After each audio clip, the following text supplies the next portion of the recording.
This is the FujiFilm XF 18-55mm f2.8-4 OIS lens.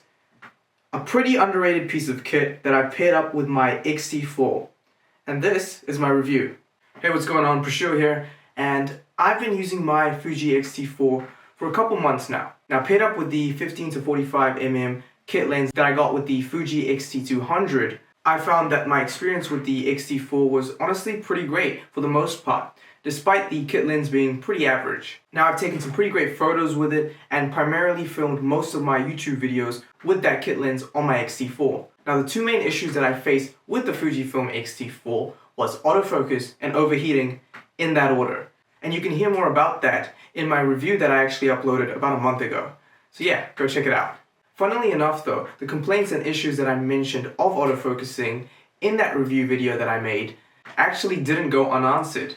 A viewer named Dolphin actually commented saying that one of the main reasons that I actually encountered autofocus issues was because of the kit lens that I was using, and that I should try the 18-55mm f2.8 lens with the LM feature. Now I gotta say, this is pretty good advice from a dolphin, am I right? I really ought to start giving dolphins more credit. Anyway, I went out and actually picked up the 18-55mm lens, the one you see here, and I gotta say, my experience with it has definitely been elevated. So let's get into it. Starting with the design, you get a typical Fuji lens design that is an all-black, sleek-looking lens that, while bigger than the kit lens I used prior, it also packs a lot more hardware into it. The lens itself has OIS along with a control for switching between manual and automatic aperture. So it has an aperture range of f2.8 to f4. An aperture, for those who aren't familiar with it, refers to the actual size of the lens opening, essentially controlling how much light comes through the lens. This in turn influences the depth of field. Now, OIS, for those who aren't familiar with that term, is optical image stabilization, which is also a very useful feature for filming video. So yeah, a little piece of knowledge for those who didn't know. The lens range is 18-55mm, and so this is the range where you get optimal focus.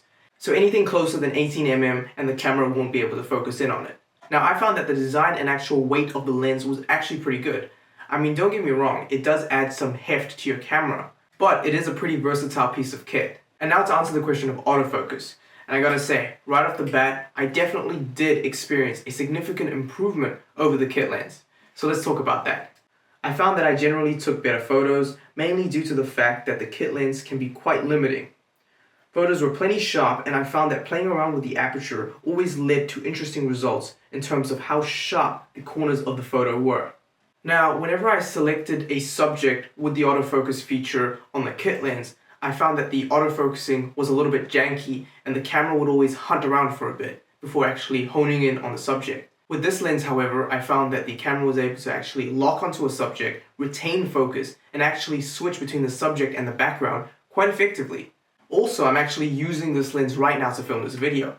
And I can tell you right now that as I move around, I can see that the actual camera itself is able to retain focus on my face, and it's not actually having to hunt around, which is actually a real plus point, especially when filming YouTube videos. So yeah, photos in general came out pretty great, and you can definitely play around with the aperture settings in manual mode to make unique adjustments to each individual photo. Or you can leave the aperture settings to auto and let the lens change up the aperture as you zoom in and out.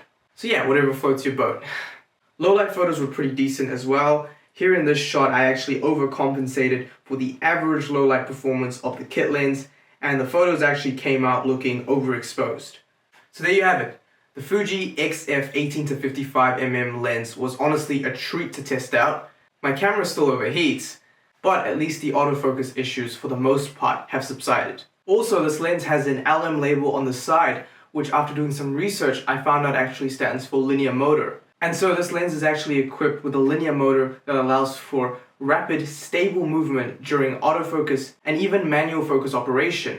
And its operation is actually really quiet too, which is very useful, especially when you're filming and you need to zoom in or shift up focus in a pinch. And so this is my review of the Fuji XF 18-55mm lens. And yeah, it's actually a great piece of kit. I actually recommend it if you're looking to up your photography and even videography game, especially if you were like me and using a kit lens. It really does help. So yeah, my name's Prashil, and it looks like we're out of time, so I'll catch you in the next one. Peace.